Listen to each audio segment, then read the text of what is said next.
Discover China. A mysterious temple that is strikingly similar to an imperial palace sits at the foot of Tai Mountain. What secrets are concealed in this ancient shrine?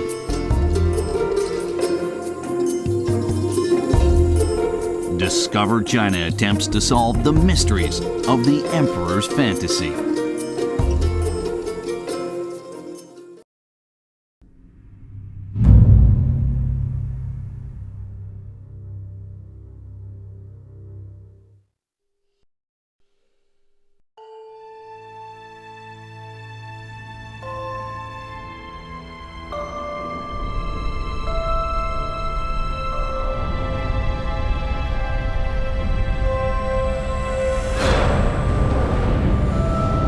There are no idols in this temple. It has lost its majesty of old. This hub of political power for almost 5 centuries has become an object of ridicule.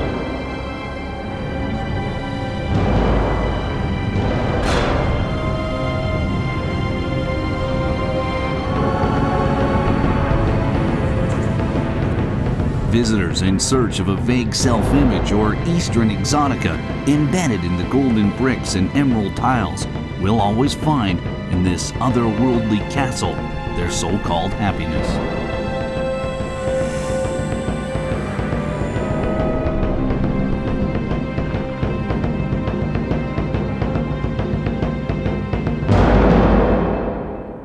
Noble or humble, genuine or false, all of these are stories of the past.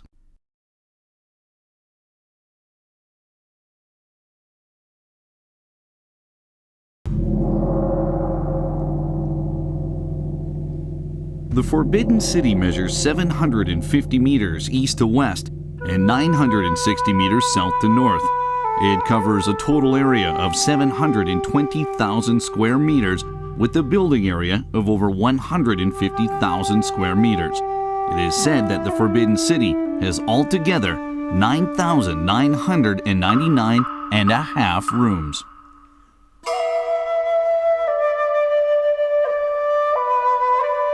Ancient Chinese regarded 9 as a key number.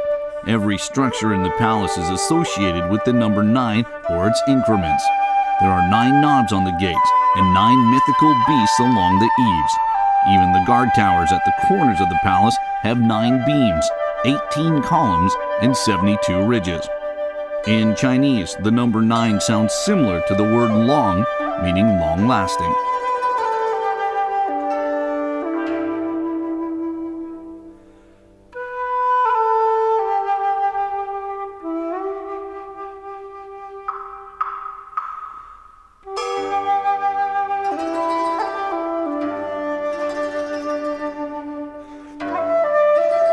Past the gates lies the Forbidden City. It is divided by the Square of Heavenly Purity into 2 parts, the outer or front court in the south and the inner or back palace in the north. The front court, reserved for important ceremonies, is an architectural complex comprising of the Hall of Supreme Harmony, the Hall of Middle Harmony, and the Hall of Preserving Harmony from south to north.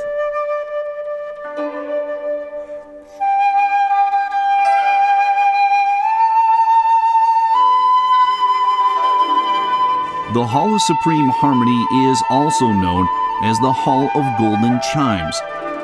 It's the biggest and tallest hall in the palace. It covers an area of 2,381 square meters, and its proportions were said to signify the emperor's authority and divinity.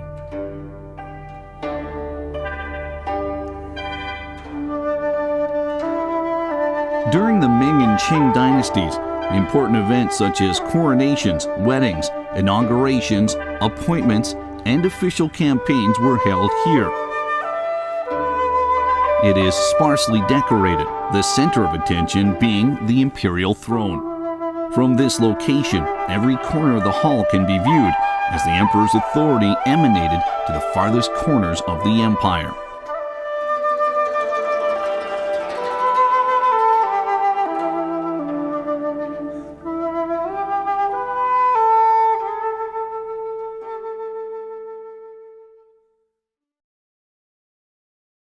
This is the city of Tai'an in Shandong Province, 525 kilometers south of Beijing. Behind the city gates lays a hidden temple, one that rivals the halls of the Imperial Palace.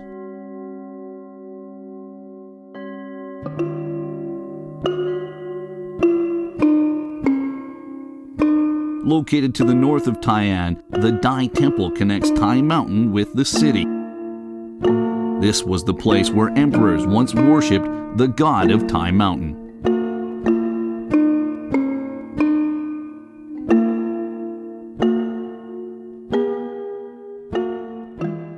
Centuries of cultural tradition have been preserved in this ancient architectural complex. On the temple's axis, running 405 meters north to south, are the main halls. These halls include the Zhengyan Gate, the Peitian Gate, and the Ren'an Gate.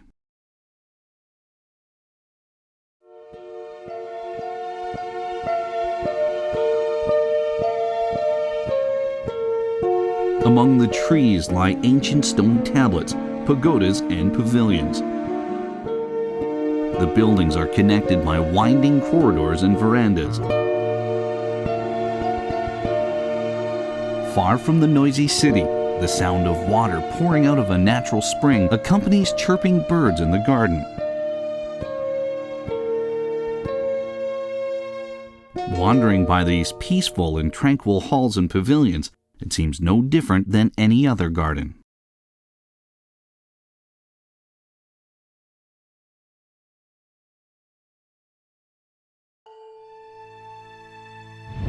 However, once through the gates, a grand hall is immediately visible.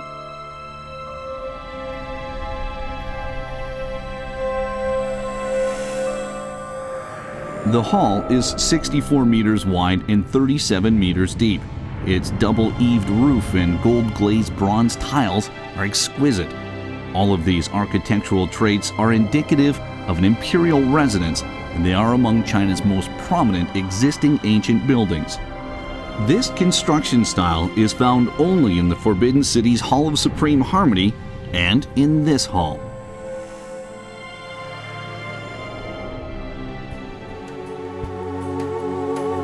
In the corridor to the east of the hall is an ancient stone tablet, the essential forms of the 5 mountains.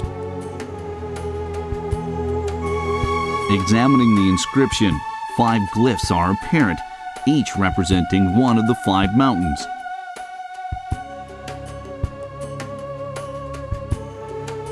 This mysterious glyph represents Tai Mountain.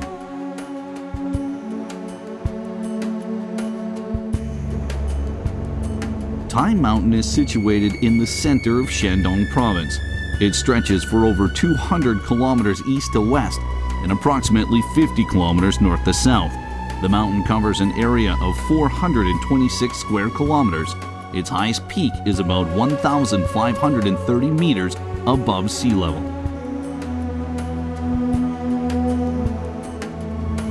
These are artifacts unearthed from the Tai Mountain region. These clay and porcelain containers are over 5,000 years old. The abstract symbol for altar appears from the simple decorative patterns. Tai Mountain is a place of continual prehistoric settlements where ancient religions were once forged.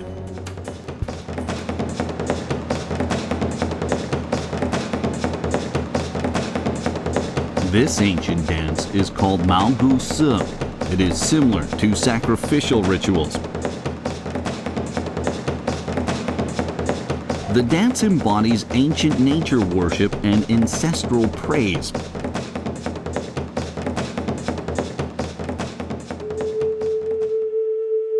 Nature and ancestral worship are elements of some of the earliest religions. The awe-inspiring mountains and rivers have spurred people's imaginations.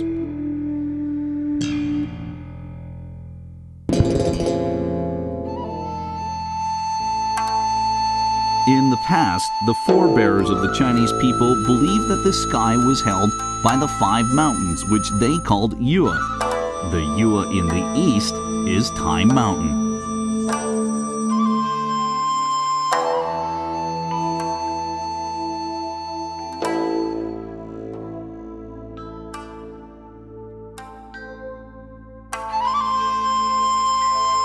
Standing at the easternmost reaches of this vast land, Tai Mountain is the first to greet the rising sun. People believe this is where life began. To them, Tai Mountain is the head of the 5 mountains.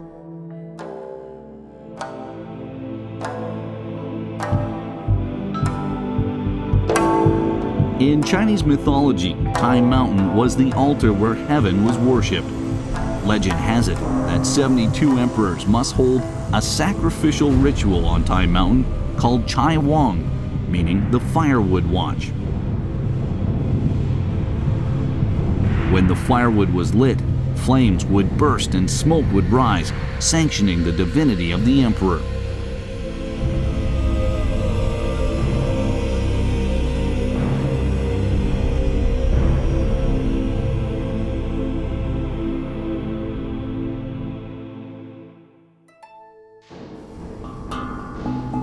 In 219 BC, an immense convoy was making its way to Yi Mountain in Shandong province. It comprised of 81 carriages and as many as 30,000 people.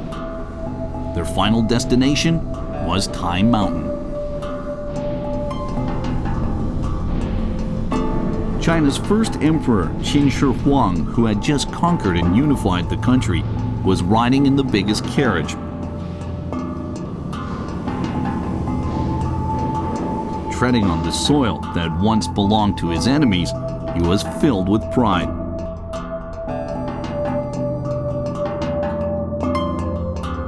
Like his predecessors, he wished to celebrate his feats through a ritual held at Tai Mountain.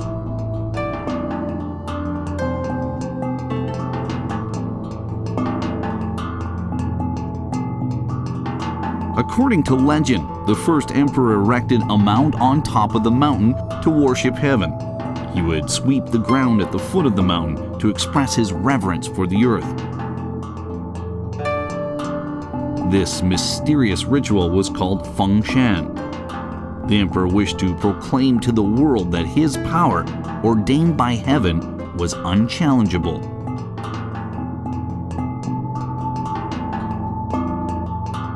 From that time onward, Tai Mountain had become the monopoly of the imperial families.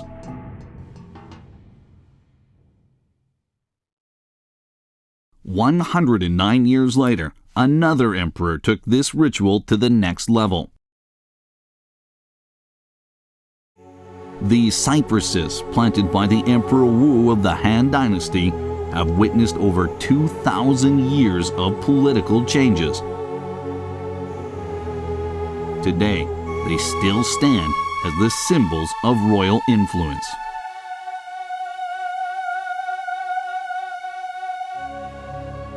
In his 54 years of reign, Emperor Wu had repelled the Huns and secured communications with the western regions of his empire. He promised prosperity to all his subjects. Throughout his reign, he had visited Tai Mountain and held the Feng Shan ritual a record 8 times.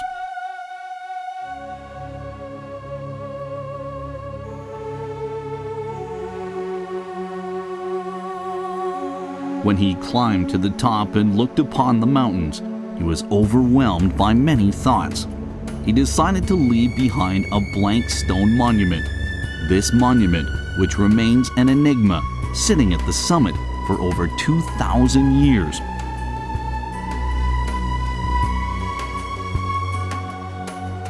No matter what the emperor's original intentions were, the monument always reassures the masses.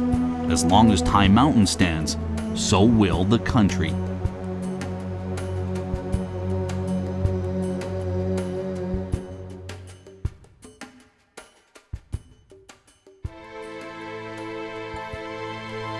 Royal powers from Western China joined in the worship of the divine mountains.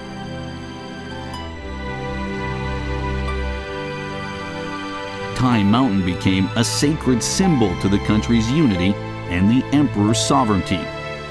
Both commoners and clergy were ordered to keep away from it.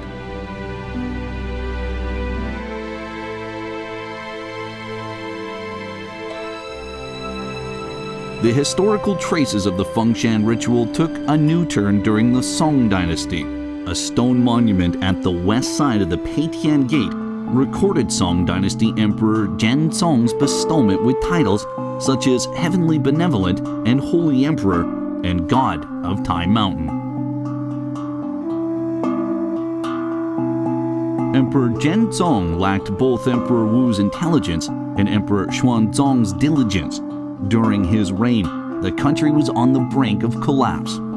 After signing the humiliating Tanyuan Treaty, he attempted to divert his people's attention and strengthen his rule.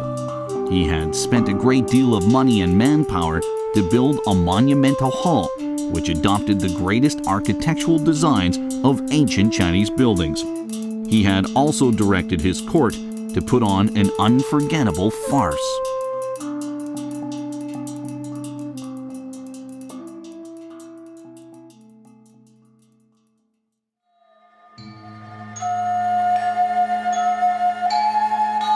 In 1008 AD, after traveling for 17 days, Emperor Zhenzong led a band of worshippers to the Dai Temple.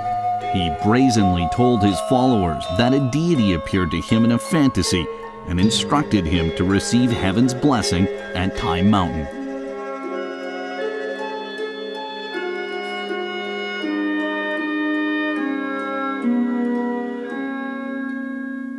In the meantime, the Song kingdom was being ransacked by nomads from the north. The entire country was imperiled, but the emperor was too preoccupied with this ceremony to heed this.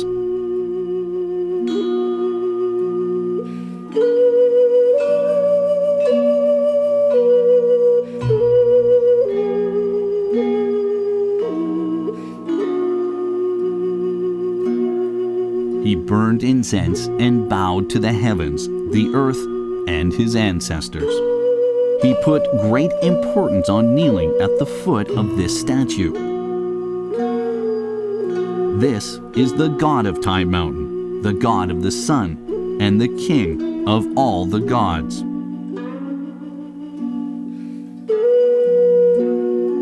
The emperor rationalized his actions through this grand ritual. He could exhibit his imperial majesty and prove that his heavenly ordained powers could never be shaken.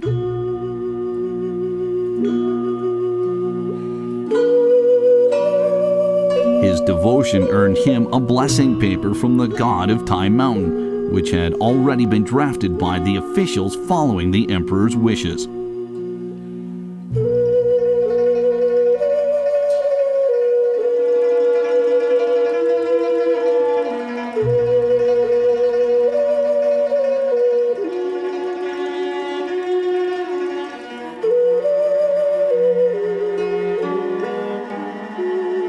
The entire ceremony culminated at the moment Zhenzong received the blessing paper.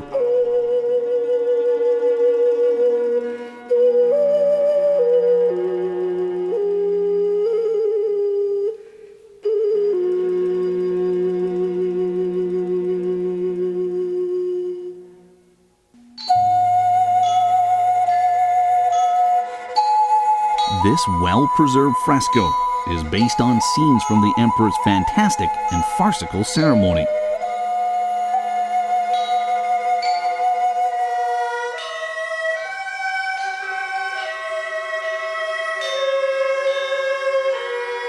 It vividly records the grandeur of the emperor's Fengshan ceremony, designed to bolster the emperor's position. However, this ritual did not achieve the emperor's fantasy.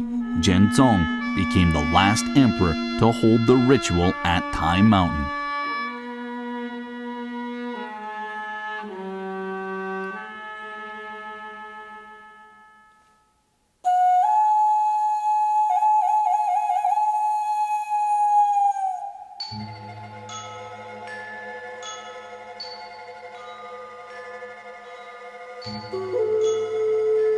This is the Tianquang Hall, the Hall of Heavenly Blessings, where the god of Tai Mountain was worshipped.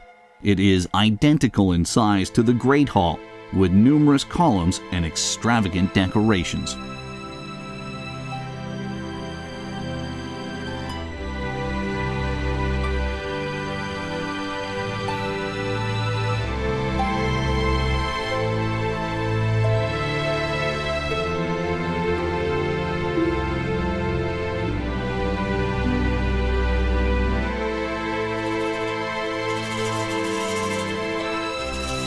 The Hall of Heavenly Blessings is the main hall in the Dai Temple.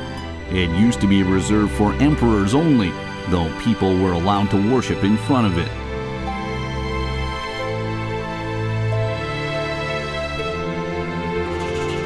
This grand hall, dedicated to the god of Tai Mountain, owes its size and splendor to the farce Emperor Zhenzong created with the Fengshan ritual.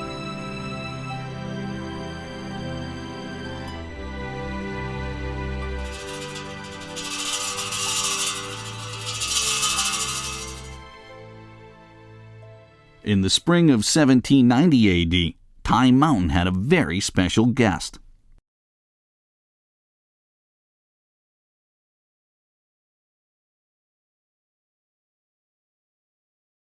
"80-year-old Emperor Qianlong of the Qing dynasty climbed Tai Mountain dressed as a civilian. He wished to do something that would distinguish himself from previous emperors.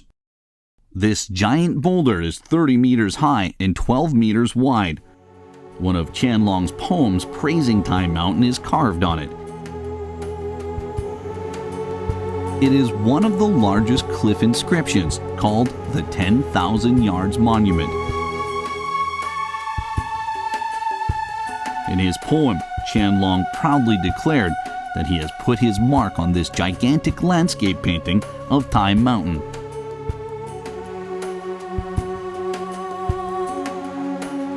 As the last emperor ever to worship at Tai Mountain, Qianlong also sealed thousands of years of relationships between the mountain and the imperial court.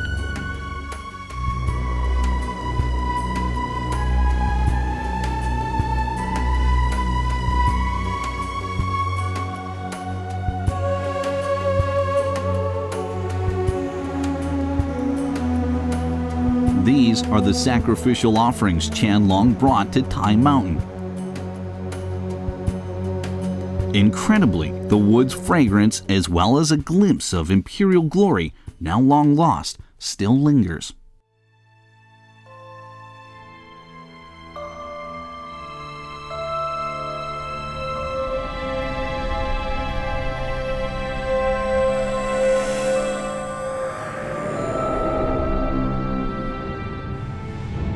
As time marches on, court intrigues and imperial fantasies are now myths of the past. Whether noble or humble, genuine or false, all that remains today are the mountains and the temples and the legends left behind.